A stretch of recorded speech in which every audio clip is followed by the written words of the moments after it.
ત્વમેવ સર્વમ મમ રંગદેવ. દત્ત ભાગવતનું બિરુદ પામેલ શ્રી રંગ અવધૂત શ્રી વિરચિત શ્રી ગુરુલીલામૃત ગ્રંથ આવાગમનના ફેરામાંથી મુક્ત કરાવે છે.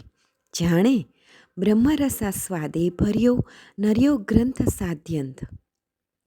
આ વરદ અને ઔપાસનિક ગ્રંથને રંગબાળ શ્રી જગદીશાનંદજીએ સરળ અને સંક્ષિપ્ત ગદ્ય લેખન રૂપે વર્ષના દરેક દિવસ માટે એક પેજ તેમ 364 પેજમાં આ શ્રીરંગ બ્રહ્મરસાસ્વાદનું સર્વને રસપાન કરાવ્યું છે. તે ક્રમમાં દરરોજ શ્રવણ કરીએ. દત્તબાવનીના ગાન પછી આ એક પેજનું પઠન કરવું શ્રેયસ્કર છે. સપ્તાહ 10 મંગળવાર. હુંડ દૈત્ય ગર્ભનો તો વધ ન જ કરી શક્યો, પણ હવે પુત્રનું અપહરણ કરી પુત્રનો નાશ કરવા અઘોર મંત્રતંત્રની ઉપાસના કરવા લાગ્યો. સત્વાંશી ગુણીજનો મંત્ર સાધનાથી દેવયોનીમાં જાય છે અને તંત્ર સાધનામાં તંત્રમંત્ર સિદ્ધ કરી પોતાનો જ અહંકાર પોષવા જે તે અઘોર તામસ ઉપાસના કરે છે તે આસુરી યોનીમાં જાય છે. અહીં આ હુંડ દૈત્ય માયાવી હતો.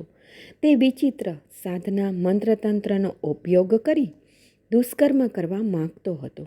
હુંડ દૈત્યે રાજાના પુત્રનો ઘાત કરવા ભૂખ તરસ છોડીને મહામાયા માયાવી મોહિની દેવીની રાજસ ભક્તિથી ઉપાસના કરી દેવીને પ્રસન્ન કરી.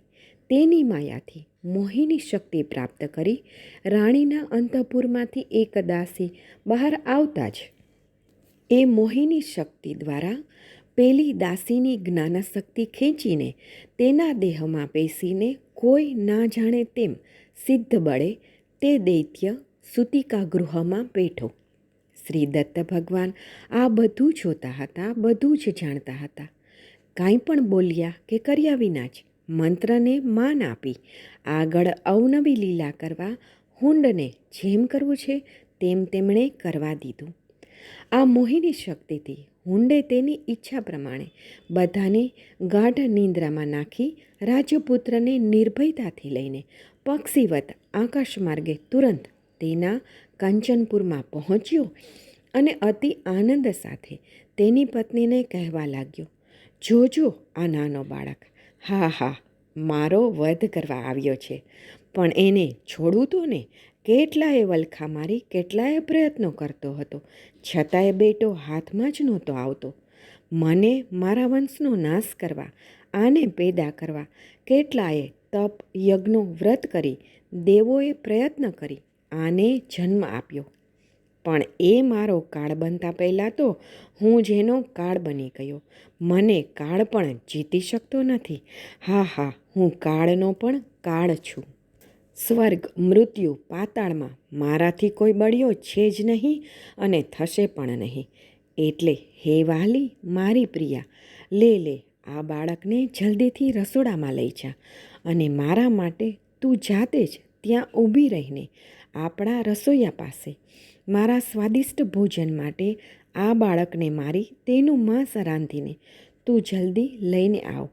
એટલે એનો હું ઝીણો ઝીણો કોળિયો કરીને કચર કચર ખાઈને હું અજર અમરતા પામીને તારી સાથે અનંત યુગ સુધી નિર્ભય થઈને સ્વૈર વિહાર કરું. દૈત્યની પત્નીએ સુંદર અતિ મનમોહક બ્રહ્મતેજવાળા બાળકને જેવું હાથમાં લીધું કે બાળક ખડખડાટ હસવા લાગ્યું. એની પત્નીએ થયું કે અરે રે, આ દૈત્યને શું થયું છે? એને ભાન છે કે નહીં? આવા નાજુક કુમળા બાળકની તો કોઈ હત્યા કરી શકે? હજુ તો દાંત પણ નિસર્યા નથી, તો તેનો ભય સિદ્ધને લાગે છે. આમ તો મોટી મોટી બળાશો મારે છે. અને એક હમણાં જ જન્મેલા કે જેણે હજી માતાનું સ્તનપાન પણ કર્યું નથી એવા નાજુક બાળકની હત્યા કરાવી તેના ભોજનની તૈયારી કરાવે છે. નહીં. જુઓ, દૈત્યની પત્ની હોવા છતાંય માતૃવાત્સલ્ય કેવું ઝળહળે છે. હુંડને બાળની હત્યા ન કરવા શાસ્ત્રની શિખામણ આપે છે. હે દૈત્ય રાજન, આવા નાજુક શિશુની હત્યાથી તમારો નાશ થશે, પણ સાથે સાથે કુળનો પણ કચર ઘાણ નીકળી જશે.